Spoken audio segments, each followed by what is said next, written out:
37장 1절에서 29절까지 말씀 교독합니다. 출애굽기 37장 1절에서 29절입니다. 오늘은 9월 22일 토요일 아침입니다. 9월 22일자 본문 출애굽기 37장 1절에서 29절까지 교독합니다. 구약성경 139쪽입니다.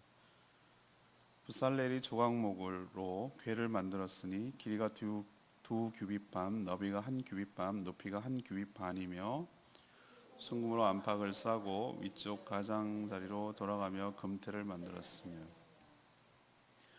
금고리 넷을 부어 만들어 네 발에 달았으니 곧 아래 이쪽에 두 고리요 저쪽에 두 고리며 조각목으로 채를 만들고 금으로 싸고 그 채를 궤 양쪽 고리에 꿰어 궤를 매게 하였으며 순금으로 속죄소를 만들었으니 길이가 두 규빗 반, 너비가 한 규빗 반이며 금으로 그룹 둘을 속죄소 양쪽에 쳐서 만들었으되 한 그룹은 이쪽 끝에 한 그룹은 저쪽 끝에 곧 속죄소와 한 덩어리 양쪽에 만들었으니 그룹들이 그 날개를 높이 펴서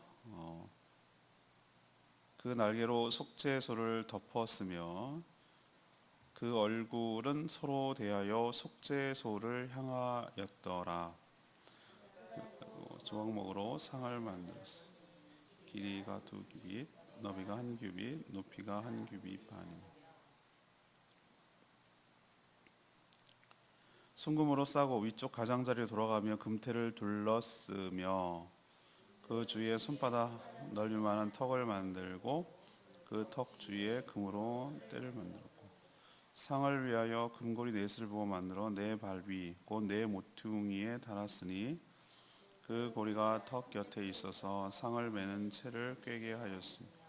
또 조각목으로 상 맬 채를 만들어 금으로 쌌으며 상 위에 기구 곧 대접과 숟가락과 잔과 따르는 병을 순금으로 만들었더라.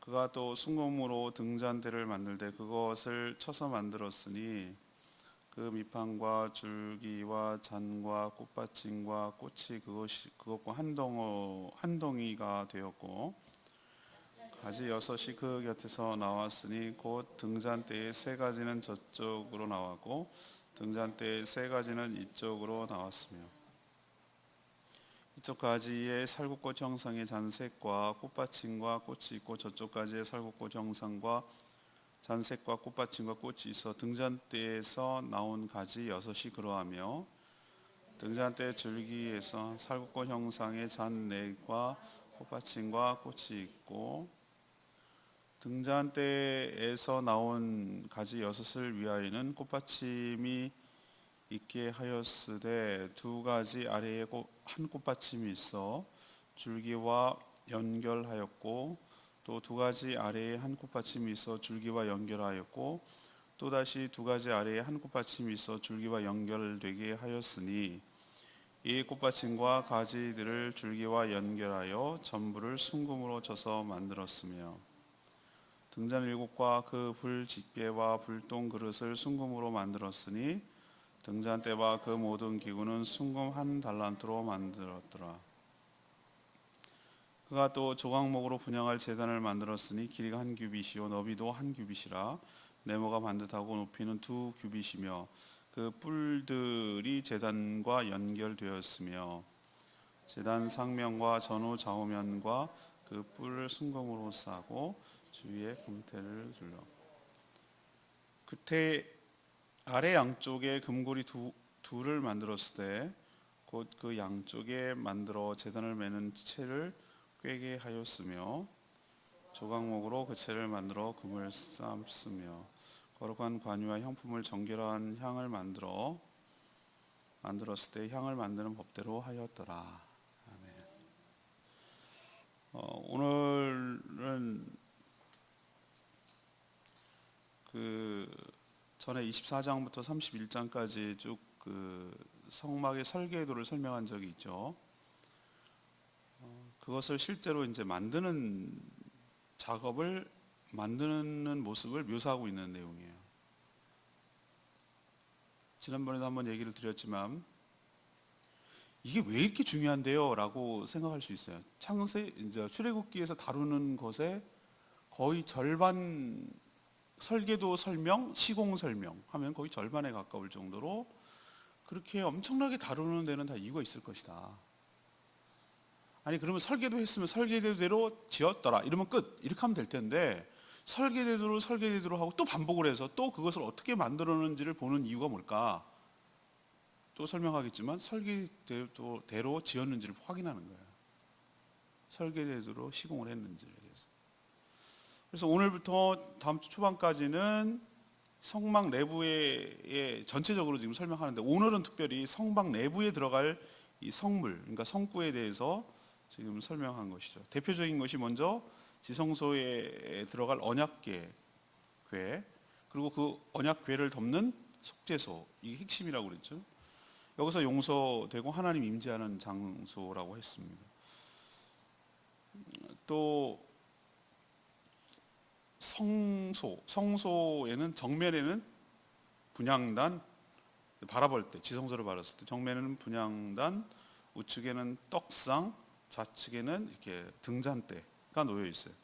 떡상은 하나님께 헌신을 드릴 때 우리에게 생명을 양식을 주님 부님을 암시를 하고, 또 등잔대는 일단은 밝과 조명이 있어야 활동을 할 수 있으니 사역을 할 수 있으니까 이거는 말씀으로 늘 영혼을 밝혀야 함을 보여주는 그런 상징적인 성구라고 할 수 있습니다. 그리고 분향단에 드리는 이 기도는 끊임없이 기도가 계속 올라가야 된다는 것을 상징하는 그런 성구라고 할 수가 있겠습니다.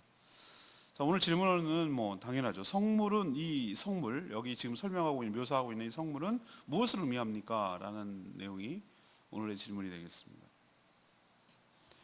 첫 번째로 1절에서 9절까지 말씀, 예수 그리스도의 보혈을 덧입어야 하나님을 만날 수 있다는 것을 우리에게 가르쳐 줍니다. 성막 안에 비치된 성구는 그 자체가 하나님을 만나는 상징적인 것이고 그 과정을 설명하는 것이라고 제가 말한 적이 있죠. 하나님께서 아무런 의미 없이 심심해서 그냥 데코레이션 하듯이 장식품으로 이 모든 것들을 만든 게 단 한 개도 없어요. 다 의미 있는 것들이에요. 성막 그리고 성소는 휘장을 통해서 더 안쪽 지성소와 그 바깥쪽 성소로 구분했죠. 그래서 더 중요한 것은 안쪽에 있는 지성소에 있는 것인데 지성소는 딱 한 개밖에 없어요. 언약궤 또는 다른 말로 법궤라고 불렀어요. 왜 언약궤, 법궤 이런 명칭이 다르냐? 그걸 어디다 포인트를 두냐에 따라 그러는 거예요. 사실 하나님의 법이 담겨 있다는 말에서 법궤고 하나님의 언약이 쓰여졌다는 의미에서 언약궤고. 근데 언약궤만 있느냐? 그건 아니에요. 언약 안에 그것만 있느냐? 그건 아니었어요. 여러분 잘 알다시피 아론의 쌍난 지팡이도 있었어요. 지팡이 어떻게 쌍이나? 그게 하나님 능력을 보여준다고 그랬잖아요. 또 하나 있었어요. 이스라엘 백성들이 광야에서 내려서 먹었던 그 만나를 보관하는 항아리가 놓여 있었단 말이죠. 이 세 가지가 놓여 있는데 그 중에서 더 대표적이라고 생각했던 것이 언약이라고 생겼던, 모든 하나님과의 관계가 언약으로 진행되니까. 그래서 그 궤를 언약궤라고 부르는 거죠. 이 언약궤는 그리고 그 위에 뚜껑을 뭐라고 하면 속죄소라고 부르는 거고요.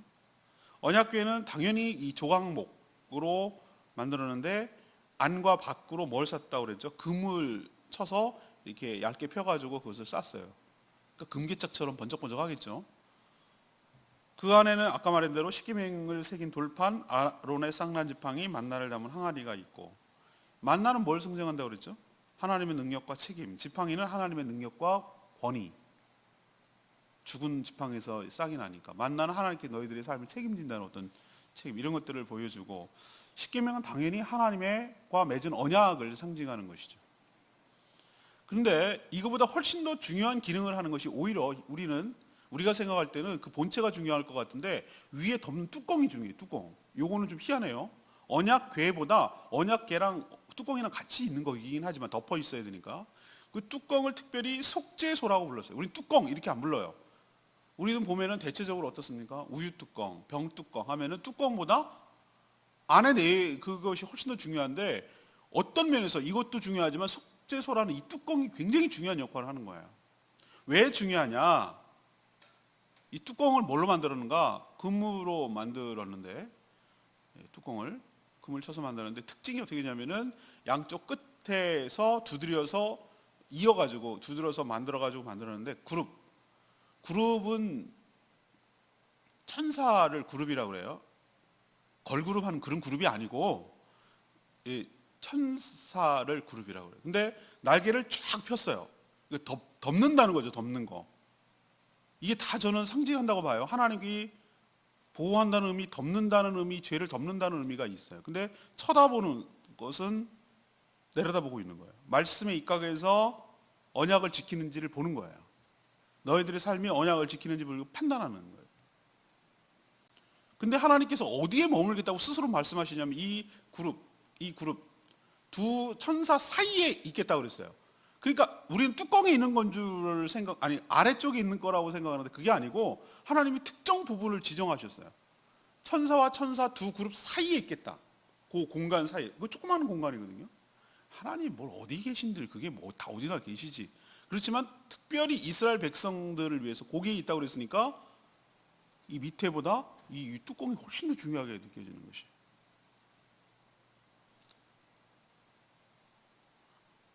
대제사장이 1년 황수피를 가지고 백성의 죄를 용서받기 위해서 나왔을 때 피를 어디다 붓습니까? 여기다 붓는 거예요. 하나님의 임재 가운데 피를 붓는, 피 보시고 죄의 대가를 이렇게 치렀으니 우리의 허물과 죄를 용서해 달라고 제사를 드리는 그 피를 받은 것을 거기다 붓는 거예요. 그리고 하나님께서는 거기 임재하셨으니까 거기서 용서해 주시는 은혜를 베풀어 주시는 장소이기도 해요. 그래서 속죄소의 다른 말은 시은소라는 것은 은혜를 베푸는 장소라는 의미로 불러요. 우리 찬양 가운데 잘 부르지 않는 거예요. 시은소라는 찬양이 있어요. 난 맨 처음에 시은소가 뭔지를 몰랐어요. 그게 근데 한자였어요. 그게 하나님께서 시에 은혜를 베풀어 주시는 장소. 그게 어딘지를 전혀 문의할 때 몰랐더니 바로 이 장소예요. 같은 말이에요. 속죄소라는 말도 같은 말이에요. 속죄소라는 게 뭡니까? 죄를 속해, 그러니까 용서해 주시는 곳. 이 장소이기 때문에 하나님의 임재를 하고 있고 하나님께서 여기서 죄를 용서해 주시고 하나님께서 은혜를 베풀어 주시고 하나님께서 여기서 말씀해 주시는 장소이기 때문에 이 장소가 밑에 아래 그 법궤보다 지성 속에서 핵심되는 장소라고 할 수 있는 것이에요.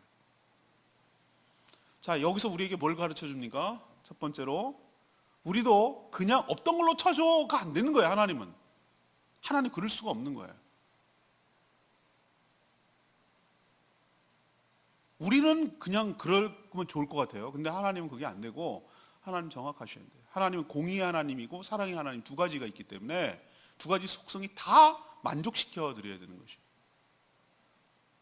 피 흘림이 없이는 죄 사함이 없느니라. 히브리서 나오는 말씀. 피 흘림이 없으면, 왜? 피는 생명이라. 피 흘림이 없으면 죄 사함이 없느니라. 그래서 그 모형으로 하나님께서 계속해서 성경의 일관되게 피 흘림을 통하여 죄 사함을 상징해 주셨어요. 피 흘림을 통해서 가죽옷을 해입혔어요. 에덴 동산에 내쫓을 때 가죽옷은 누군가의 희생동물의 피가 흘려야 얻을 수 있는 것이에요. 가죽을 벗기는 거니까.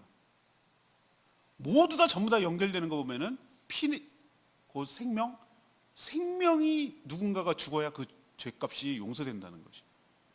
이것은 먼 훗날 무엇을 보여주시려고 한 것이냐면은 계속해서 1년마다 황소의 피, 제물의 피를 가지고 가야 되지만 그럴 필요 없어 이제는.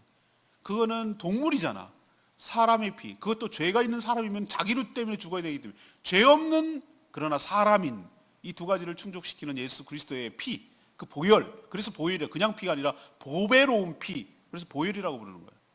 그 보혈을 그 죄 가운데 부을 때, 그 피를 들고 나갈 때, 보혈을 의지할 때 하나님께서 우리 죄를 용서해 주시고 우리를 만나 주시고 우리에게 은혜를 베풀어 주시고 우리를 다시 맞아 주시고 품어 주시고 함께 하여 주시고 관계가 회복될 줄로 믿습니다.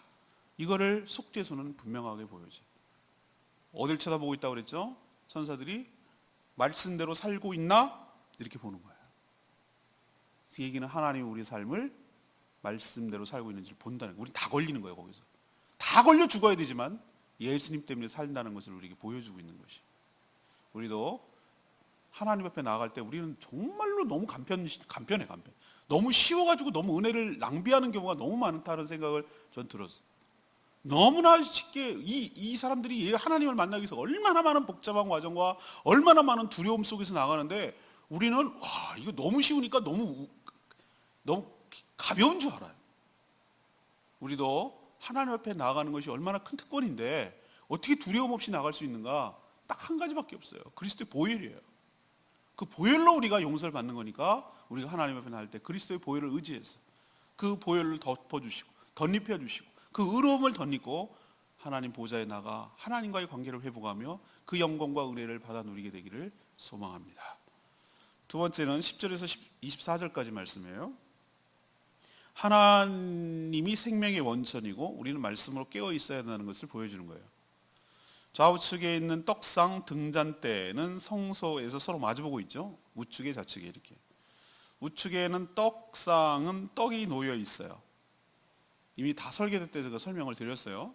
떡은 두 줄, 한 뼘에 턱이 있다는 얘기는 떡이 흘러내리지 않기 위해서 6개가 쌓여야 되니까 두 줄로 6개가 이렇게 쌓여 있어요. 무게병이 쌓여 있고 두 줄로 쌓여 있으니까 12개죠. 당연히 12개는 12지파예요.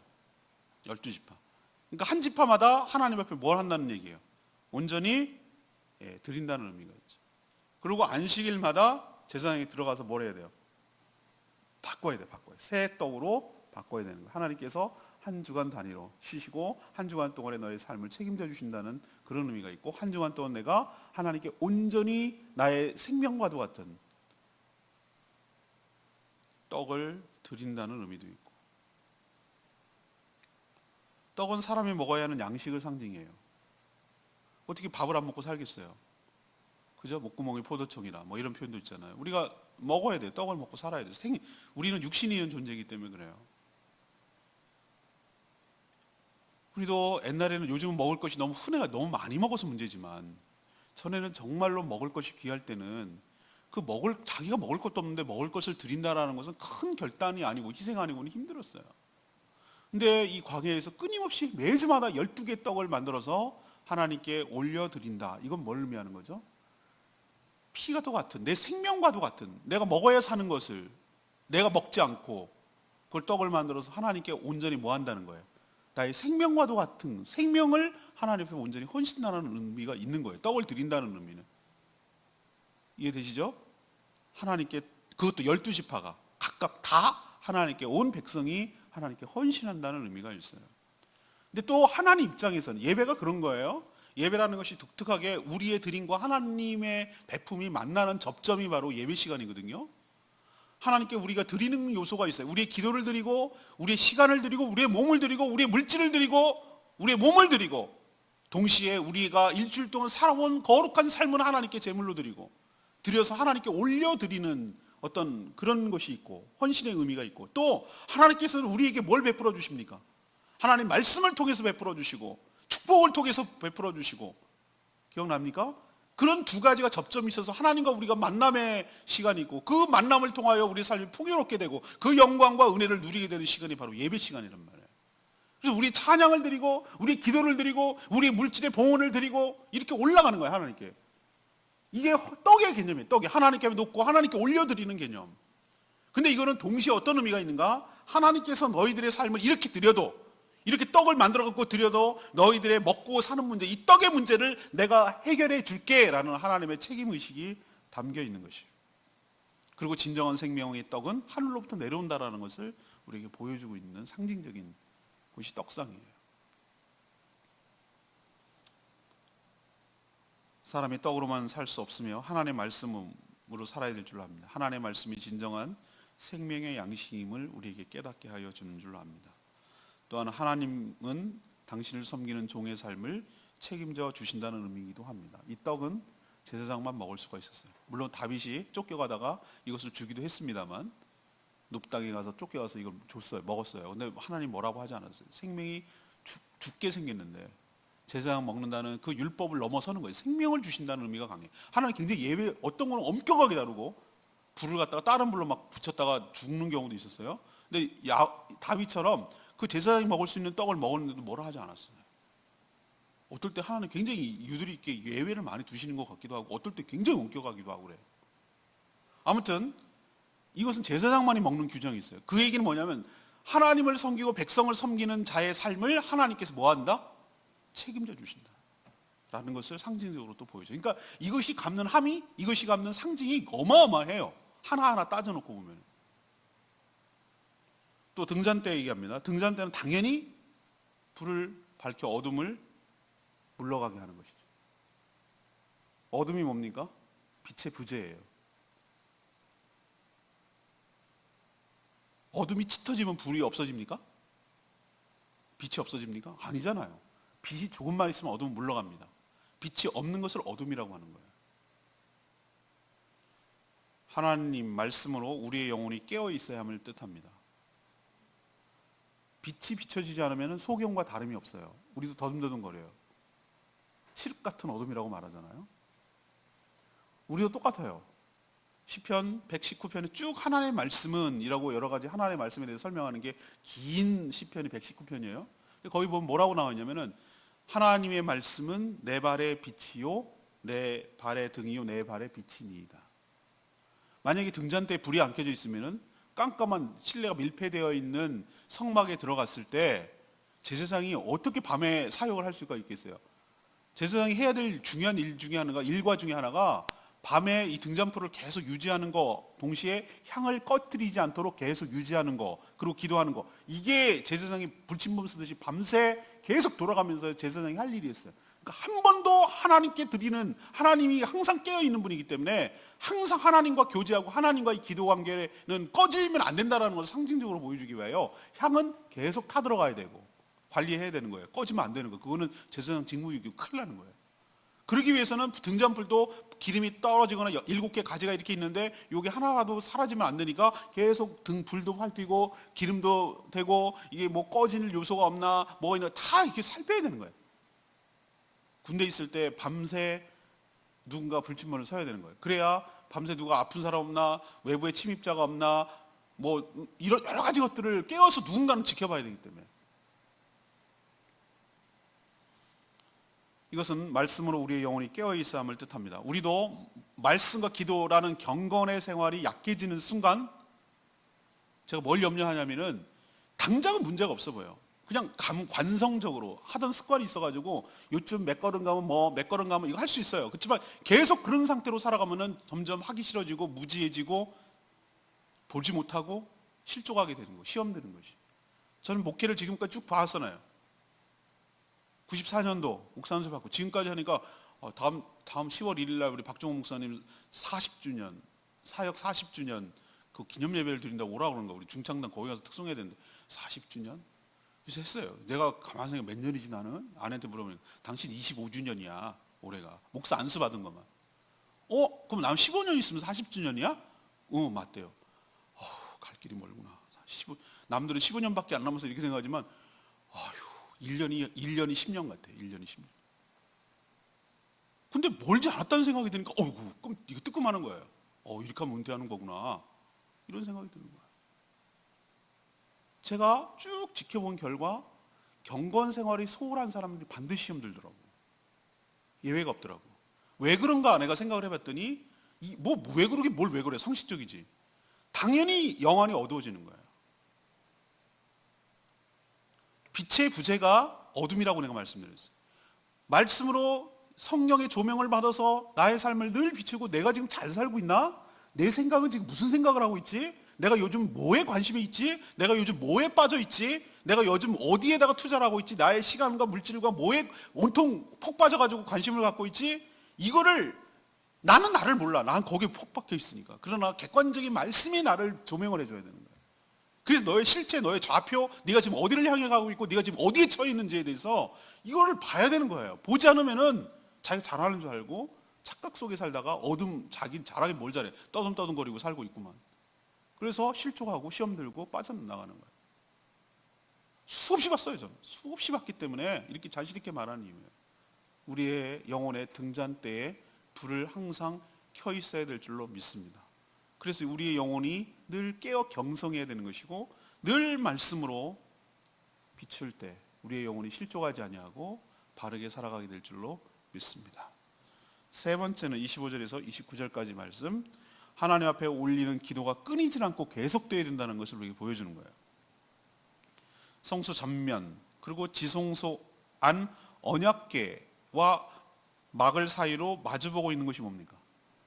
사실 이 휘장이 있어서 그렇지 언약궤와 바로 막 사이에서 마주하고 있는 것이 바로 분향단이라는 것이에요. 분향단은 작아요. 그렇게 크지 않은. 그럼 분향단의 목적이 뭡니까? 향을 피워드리는 게 분향단이죠. 그러면 좋은 향기를 피워드리려고 그러는 것입니까? 아니요. 성경을 자세히 읽어보면 저는 지금 뭘 중심으로 설명을 하고 있죠? 어떤 큰 기구를 중심으로, 성구를 중심으로 설명하고 있는데 디테일한 여러 가지 것들이 엄청 많은데 그 중에 하나가 향품을 만들게 돼 있어요. 향품. 향을 만들게 있다고. 향을 만들어서 어디다 놓습니까? 언약궤 앞에 향은 이미 놓아져 있어요. 그래서 제사장이 딱 들어가면 어떻게 합니까? 그 성막 안에는 어떤 것이 납니까? 좋은 향이 나게 돼 있어요. 최고급 향을 갖다 모아서 어디다 놓게 되냐면은 이거는 기구와 어디에 들어있는 게 아니기 때문에 우린 자꾸 놓치는데 그 언약궤 앞에 놓여 있어요. 그러니까 거기서 하나님으로부터 좋은 향기가 나오는 거예요. 오감이 만족시켜지고 하나님의 임재를 느낄 수 있도록 해놓은 거예요. 그러니까 이 향단, 분향단은 좋은 향을 냄새를 나게 하기 위해서, 향을 나기 위해서 피우는 게 아니라는 것을 알 수가 있어요. 이미 향이 있으니까. 이 향기는 성도의 기도를 상징합니다. 제사장 임무 중 하나가 등잔 때 불이 꺼지지 않고 밝히는 것 하나, 동시에 분향단의 향이 끊어지지 않고 계속 타오르도록 하는 일 하나. 우리도 뭐 국립묘지나 뭐 이런 데 가면 보면 느낍니까? 누가 굉장히 높으신 분이 돌아가시면 보면 이게 향도 장난 아닙니다. 이만한 대야만한 향을 갖다가 놓고 막 엄청 막 연기 꿀뚝이 막 나듯이 엄청 합니다. 근데 가만히 있고 사람이 중간에 끊어지고 그러면은 거기 관리하는 사람이 가서 향이 끊어지면은 이상한 거예요. 분위기 안 나는 거지. 그러니까 향이 좀 타올라야 돼. 그래서 그걸 관리를 해줍니다. 그런 걸 안 보셨군요. 뭐 사는데 지장은 없지만 아무튼 그렇습니다. 왜 이렇게 매일 매순간 향이 낮에는 당연하고 밤에도 그래야 된다. 왜 타오르도록 하셨을까? 기도를 쉬지 말라. 하나님께 올려드리는 기도를 중단하는 것 자체가 죄라고 사무엘 선지자가 말했어요. 나는 기도를 쉬는 죄를 범치 않겠다. 기도를 쉬는 것 자체가 범죄라는 거예요. 이것은 개인 기도와 좀 달라요. 공적인 의미가 있어요. 일종의 백성들의 기도를 하나님께 올려드리는 것이요. 지도자는 백성들의 기도를 하나님께 올려드려야 될 중보의 책임이 있습니다. 우리 모두 성도도 동일한 책임이 전 있을 거라고 합니다. 여러분의 가족, 여러분의 목장, 우리나라와 이 민족을 위해서, 교회를 위해서 간절히 하나님 앞에 중보할 책임이 우리 모든 성도에게 다 있는 줄로 믿습니다. 제사장은 순번제로 제비 뽑아가지고 들어가면서 담당하거든요. 우리도 중보기도실에 들어가서 기도를 담당하거든요. 그 외에도 기도 시간에 이렇게 하는 이유는 딱 하나예요. 중보하는 거죠. 하나님 앞에 기도가 꺼지지 않도록, 향이 꺼지지 않도록 하나님 앞에 끊임없이 아뢰는 것이죠. 자신이 속한 가정, 목장, 교회와 지역, 나라, 민족을 놓고 하나님께 계속 기도하는 저와 여러분 되기를 소망합니다. 레위기 말씀 29절 말씀, 거룩한 관유와 향품으로 정결한 향을 만들었을 때 향을 만드는 법대로 하였더라. 성소 안에 들어갈 것은 이게 커다란 성구가 오늘 몇 가지를 설명했습니다. 네 가지 더 되나요? 네 가지군요. 일단은 언약궤와 그 뚜껑 속죄소, 그다음에 떡상, 등잔대, 분향단, 네 가지를 크게 설명했어요. 그러면 네 가지밖에 없냐? 그렇지 않아요. 이런 것도 있다니까요. 성막 운영에 필요한 관유는 다 바르라고 그랬잖아요. 모든 것들 마치 리스틸 하듯이, 그렇죠? 벽에다가 벽면에 색을 칠하듯이 이걸 마감을 시키는 거, 기름으로. 관유라는 특별한 제조법을 만들어서. 또 아까 향 만들어서 언약궤 앞에 놓는다고 그랬잖아요. 이것도 뭐대로 만들어야 된다? 법대로 만들어야 된다. 하나님이 하라고 하신 성구 중 소홀히 해야 될 것이 있을까요? 없어요. 없습니다. 매일 계속해서 그 기능과 역할과 이것들이 돌아가도록 만들어야 되는 것이에요.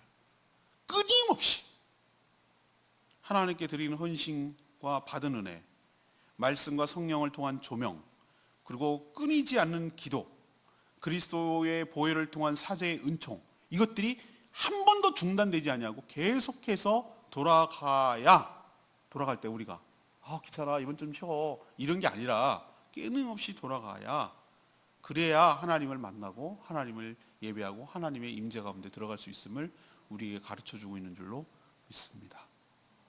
여러분 뭐 일주일이 금방 다가온, 저도 금방 다가옵니다. 돌아서면 주일 설교해야 돼. 돌아서면 주일. 여러분들은 그냥 맨날 들으시니까 그러지만 그걸 하려면 진짜 진을 뺍니다. 진을 빼. 여러분 어떻게 들으시는지 모르겠지만 진을 뺍니다. 하루를 온전히 거기다가 집중합니다. 하루를. 지금 생각하니까 하루가 꼬박 걸리는 작업이에요. 하루가 꼬박 걸려요.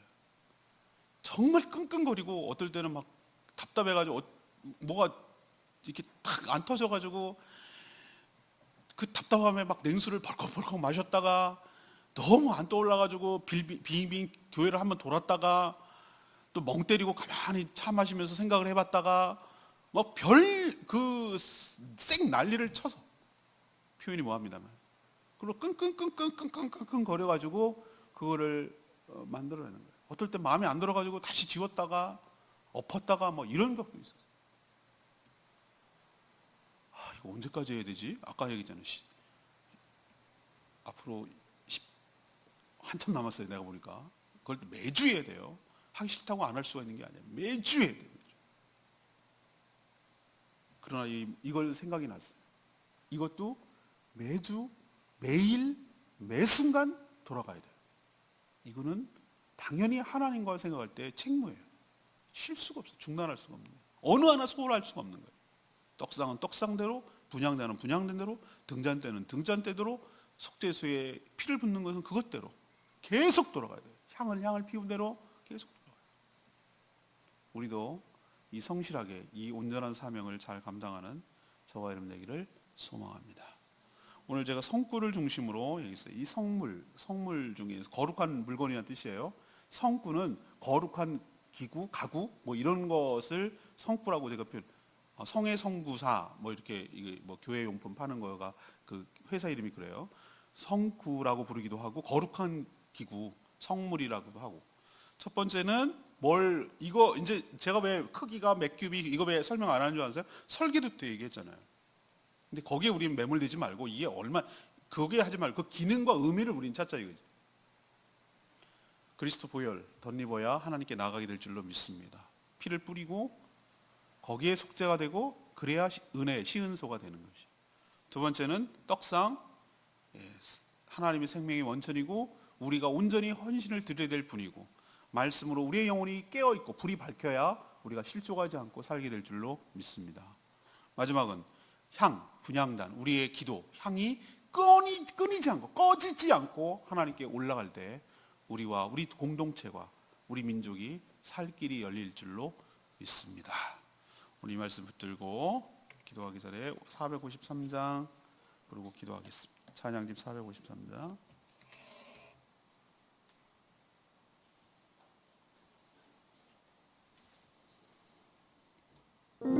목마른 사슴 453장입니다.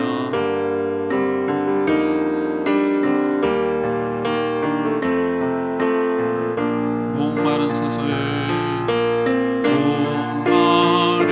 사슴 시대 물을 찾아 헤매이듯이 내 영혼 주를 찾기에 갈급하나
보여주고 있는 기구들로 가득 차 있어요.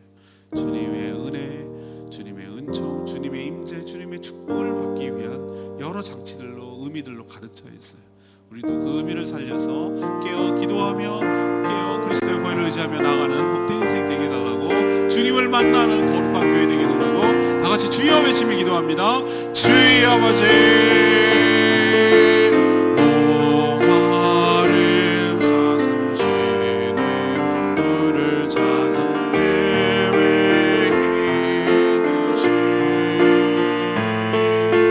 내 영혼 주를 찾기 위해 갈급하나이다.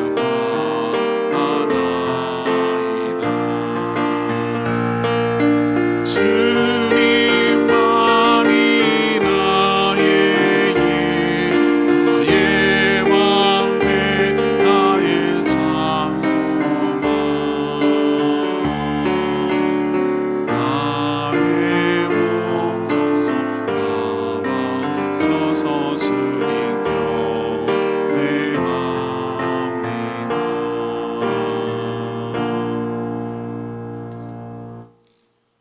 하나님, 성소 안에 여러 성구들이 갖는 의미를 깨닫게 해주시니 감사합니다. 저희가 예수 그리스도의 보혈을 의지하고 나가 속죄를 받아야 하나님 관계가 회복되고, 그래야 은혜가 소통됨을 깨닫게 하여 주시옵소서. 우리의 매일 드려지는 헌신을 받으시옵소서. 그러나 우리가 떡이 아니라 하나님의 말씀으로 살아감을 깨닫게 하여 주시옵소서. 말씀과 성령으로 우리 내면의 삶을 조명하게 하시고, 영혼이 늘 밝아 그 빛으로 우리가 인도함을 받게 하여 주시옵소서. 하나님 앞에 드려지는 기도가 끊어지지 않는 교회 되기를 원합니다. 우리가 대제사장의 사명을 가지고 우리나라와 민족, 우리 교회와 우리 공동체, 우리 가정과 우리 목장 놓고 대표로 늘 기도하며 하나님께 응답받는 역사가 있게 하여 주시옵소서. 내일 거룩한 주일 온전히 주일을 예배하고 준비된 예배를 온전히 드리게 하여 주시옵시고, 또 추석 명절에 출타하는 분들 안전하게 갔다 돌아올 수 있도록 복 내려주시고 지켜주시고, 시험에 들지 않게 하시고 신앙 까먹지 않게 하시고 믿음으로 승리하고 돌아오게 하여 주시옵소서. 주님께 모든 것 맡기옵고 예수 그리스도의 이름으로 축복하며 기도합니다. 아멘. 오늘 하루도 주님의 은혜로 살아가는 복된 하루 되기를 축복합니다. 주일 준비에 도와주시기 바랍니다. 기도하겠습니다.